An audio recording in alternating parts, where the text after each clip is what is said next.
नमस्कार दोस्तों, upgrade your skill YouTube channel में मैं आशीष कुमार आपका स्वागत करता हूं। आशा करता हूं आप सब स्वस्थ होंगे और अच्छे होंगे।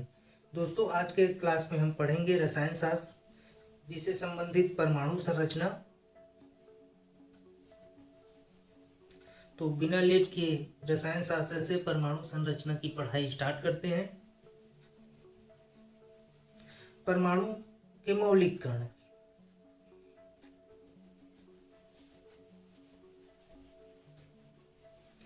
परमाणु स्वयं मूल कणों से मिलकर बना होता है। ये मुख्यतः तीन होते हैं। ठीक है, परमाणु स्वयं मूल कणों से मिलकर बना होता है और यह मुख्यतः तीन होते हैं, जिसमें पहला है इलेक्ट्रॉन, दूसरा है प्रोटॉन और तीसरा है न्यूट्रॉन। ठीक है। सन 1897 ईस्वी में जे थॉमसन ने इलेक्ट्रॉन का परमाणु के घटक के रूप में आविष्कार किया। याद रखेंगे, 1897 में जे थॉमसन ने, ठीक है, जे थॉमसन ने इलेक्ट्रॉन का परमाणु के घटक के रूप में आविष्कार किया। उसने निर्धारित किया कि इलेक्ट्रॉन पर एक ऋण आवेश होता है और उसका द्रव्यमान परमाणु की तुलना में बहुत कम होता है।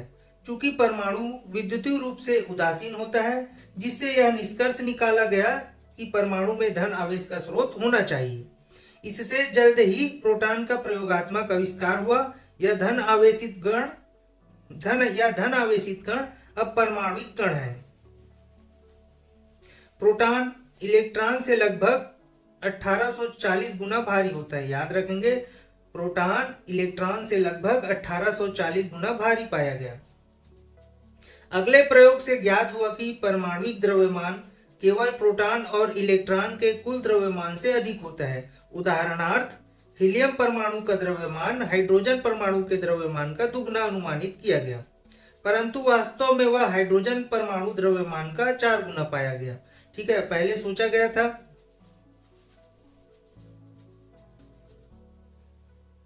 हीलियम परमाणु का द्रव्यमान हाइड्रोजन परमाणु से 2 गुना है, लेकिन वास्तव में बाद में पाया गया कि हाइड्रोजन परमाणु का द्रव्यमान से 4 गुना है हीलियम परमाणु का द्रव्यमान। आगे बढ़ते हैं। इससे उदासीन कणों की उपस्थिति का सुझाव आया, जिसका द्रव्यमान प्रोटॉन के द्रव्यमान के तुल्य है। सर जेम्स चैडविच ने सन 1932 में इस उदासीन कण का आविष्कार किया और इसे न्यूट्रॉन नाम दिया। ठीक है, तो न्यूट्रॉन का आविष्कार किसने किया? तो आपका आंसर होना चाहिए जेम्स चैडविच ने। ठीक है, यदि इलेक्ट्रॉन की आविष्कार किसने किया या खोज किसने किया करके बोलेंगे तो आपका आंसर होना चाहिए जे थॉमसन। अतः हम कह सकते हैं कि परमाणु अभाज्य नहीं है, बल्कि ये 3 मौलिक कणों से बना है। ठीक है, ये रहा परमाणु का कुछ स्ट्रक्चर। और जो इधर उधर गति कर रही है दोस्तों, इसे इलेक्ट्रॉन बोला जाता है।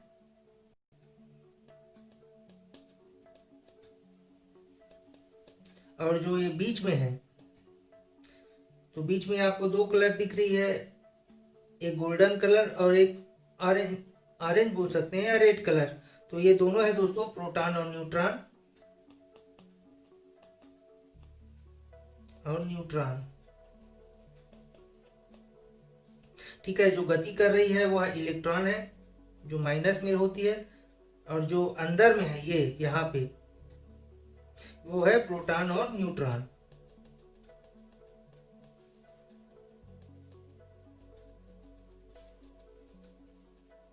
आगे बढ़ते हैं।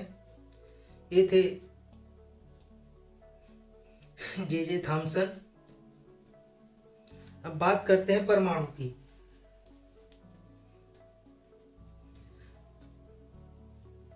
परमाणु एक तत्व का छोटे से छोटा कण है, जो कि इसके तत्व के रासायनिक गुणधर्म को धारण करता है। ठीक है, परमाणु एक तत्व का छोटे से छोटा कण है, जो कि इसके तत्व रासायनिक गुणधर्म को धारण करते हैं। एक तत्व का परमाणु दूसरे तत्व के परमाणु से आकार और द्रव्यमान में भिन्न होता है। शुरू में भारतीय और ग्रीक दार्शनिक ने इसे परमाणु नाम दिया। ठीक है, परमाणु अस्थायी होते हैं और यह रासायनिक अभिक्रिया में भाग लेते हैं, ये भी याद रखेंगे। अब बात करते हैं अणु की। अणु रासायनिक बलों के द्वारा जुड़े हुए कम से कम 2 परमाणुओं के निश्चित व्यवस्थित समूहों को अणु कहते हैं। ठीक है, रासायनिक बलों के द्वारा जुड़े हुए कम से कम 2 परमाणुओं के निश्चित व्यवस्थित समूहों को अणु कहते हैं। स्थिर अनुपात के नियम के अनुसार एक अणु में एक समान तत्व और 2 या 2 से अधिक तत्वों के परमाणु एक निश्चित अनुपात में होते हैं। इस प्रकार यह आवश्यक नहीं है कि अणु एक यौगिक हो जो कि परिभाषा के अनुसार 2 या अधिक तत्वों से बना होता है। ठीक है, और ये यदि यौगिक की परिभाषा देखें तो यौगिक 2 या 2 से अधिक तत्वों से बना होता है। परमाणु के समान अणु विद्युतीय उदासीन होती है। ठीक है, परमाणुओं के समान अणु विद्युतीय उदासीन होती है।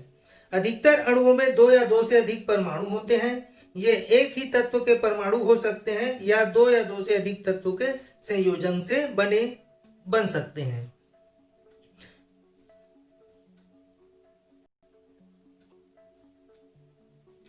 दो से अधिक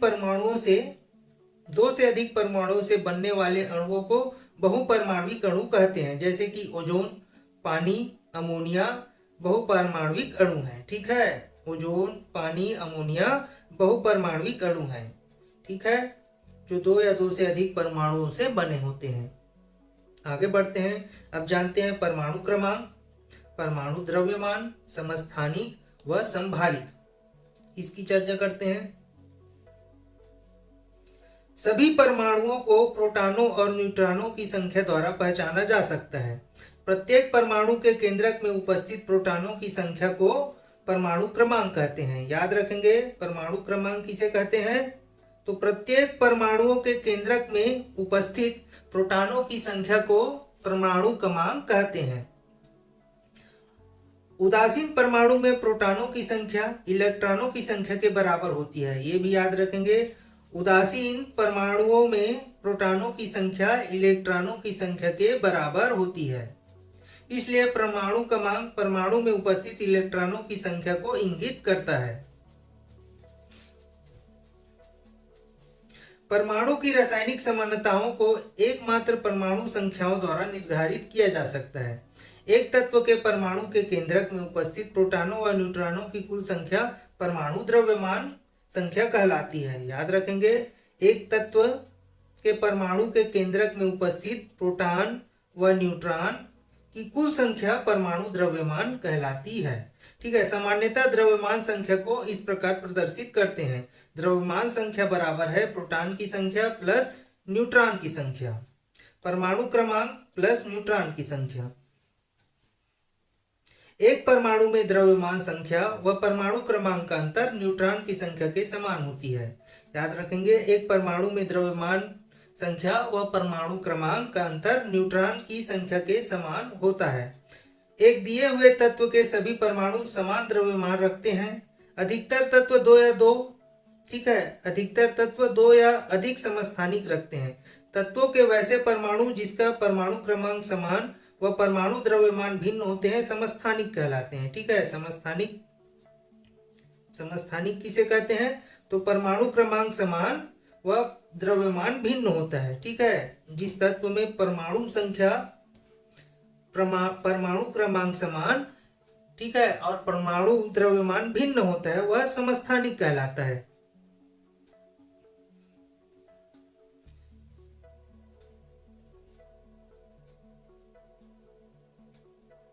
आगे बढ़ते हैं, तत्वों के वैसे परमाणु जिनका परमाणु संख्या भिन्न परंतु द्रव्यमान संख्या समान होते हैं समभारिक कहलाते हैं। तो ये आप जान गए होंगे। समस्थानिक किसे कहते हैं? जिसमें परमाणु क्रमांक समान होता है और द्रव्यमान भिन्न होता है वह समस्थानिक कहलाता है। ठीक है, और वैसे तत्व जिसमें परमाणु संख्या भिन्न हो और द्रव्यमान समान हो वह समभारिक कहलाता है।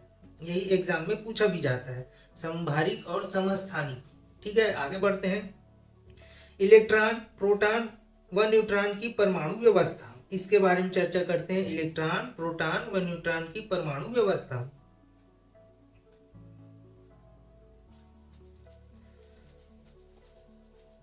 परमाणु मूलतः 3 कणों इलेक्ट्रॉन, प्रोटॉन व न्यूट्रॉन से मिलकर बना होता है। किसी परमाणु में इन कणों की व्यवस्था समझने के लिए कुछ सिद्धांत दिए गए हैं। परमाणु अभाज्य नहीं है। यह प्रमाणित हो जाने के बाद वैज्ञानिकों ने परमाणु की संरचना को समझने का प्रयास शुरू किए। इसके लिए कई मॉडल प्रतिपादित किए। सबसे पहला मॉडल जे थॉमसन का था।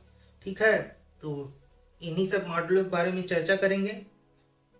बात करते हैं थॉमसन मॉडल।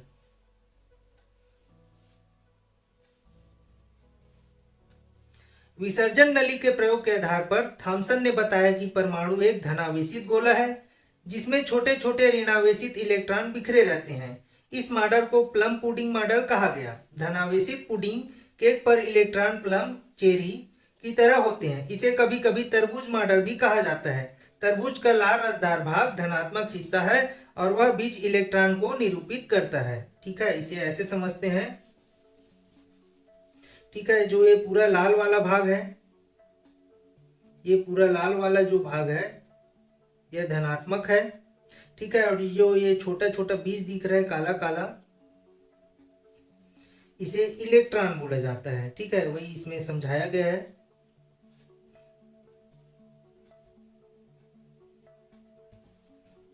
आगे बढ़ते हैं। अब जानते हैं रदरफोर्ड के प्रयोग। ठीक है, ये भी परमाणु मॉडल में बहुत इंपॉर्टेंट है रहता है दोस्तों। इनका भी मेंस में पूछ लिया जाता है।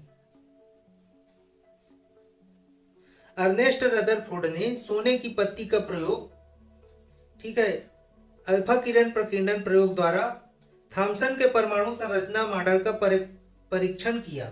इस प्रयोग में उन्होंने तेज गति वाले अल्फा कणों धनावेशित हीलियम आयन, ठीक है, को सोने की पतली पत्ती पर डाला। उनका अनुमान था कि अल्फा कण सोने की पत्ती को पार निकलकर फोटोग्राफिक प्लेट पर टकराएंगे, पर वास्तविक में प्रयोग के परिणाम चौंकाने वाले थे।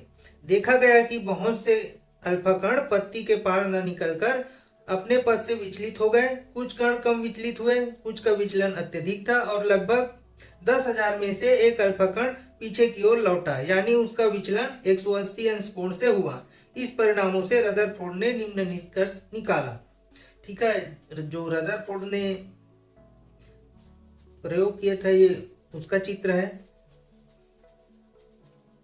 जिसमें से यहां से एक अल्फा कण निकल रहा है और ये रहा सोने की पत्ती।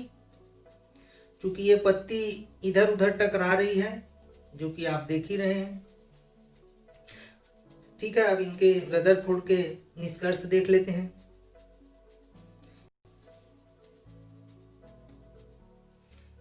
रदरफोर्ड ने निष्कर्ष निकाला। ठीक है, पहला, परमाणु के केंद्र में धनावेशित भाग होता है जिसे उन्होंने नाभिक नाम दिया। ठीक है, इन्होंने जो निष्कर्ष निकाला उस हिसाब से उन्होंने बोला कि परमाणु के केंद्र में धनावेशित भाग होते हैं जिन्हें उन्होंने नाभिक नाम दिया।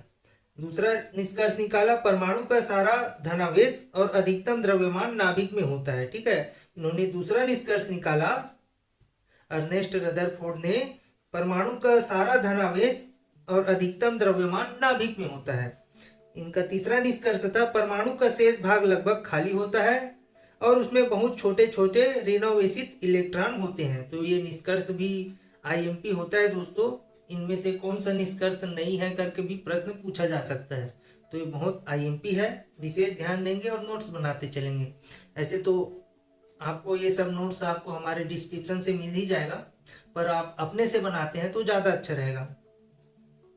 ठीक है, ये रहा अर्नेस्ट रदरफोर्ड।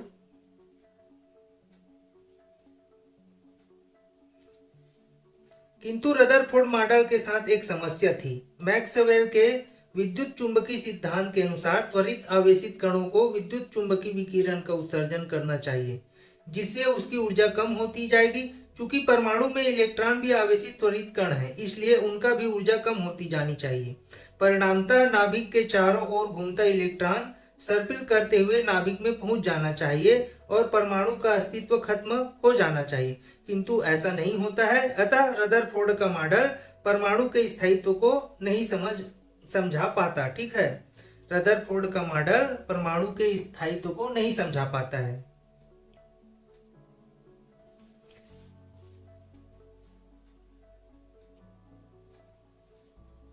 आगे बढ़ते हैं। अब जानते हैं नील्स बोर के परमाणु मॉडल। ऐतिहासिक रूप से द्रव्य के साथ विकिरण का अन्योन्य क्रियाओं के अध्ययन से प्राप्त परिणामों से परमाणुओं एवं अणुओं की संरचना के संबंध में अत्यधिक सूचना प्राप्त हुई। नील्स बोर ने इन परिणामों का उपयोग करके रदरफोर्ड द्वारा प्रतिपादित मॉडल में सुधार किया। बोर के परमाणु मॉडल के विकास में दो बिंदुओं की अहम भूमिका रही। ठीक है, विद्युत चुंबकीय पहला जो भूमिका है वह है विद्युत चुंबकीय विकिरण का द्वैत व्यवहार होना, जिसका अर्थ यह है कि विकिरण तरंग तथा कण दोनों के गुण प्रदर्शित करते हैं। और दूसरा है परमाणु स्पेक्ट्रम से संबंधित प्रायोगिक परिणाम, जिसकी व्याख्या यह मान लेने से की जा सकी कि परमाणुओं में इलेक्ट्रॉनिक ऊर्जा के स्तर क्वांटित होते हैं। आगे बढ़ते हैं। ठीक है, ये नील्स बोर के मॉडल है, परमाणु मॉडल।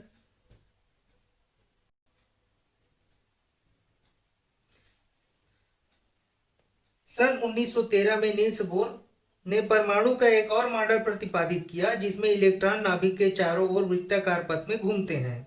इलेक्ट्रॉन नाभिक के चारों ओर निश्चित वृत्ताकार पथों में घूमते हैं। इन वृत्ताकार पथों को कक्षा ऑर्बिट कहा गया, और यह भी जब तक इलेक्ट्रॉन एक निश्चित कक्षा में घूमता है उसकी ऊर्जा नहीं बदलती। इसलिए इन कक्षाओं को ऊर्जा स्तर स्थायी कक्षाएं या स्थायी अवस्थाएं या अविकरणीय कक्षाएं कहा गया। ठीक है, ये रहे नील्स बोर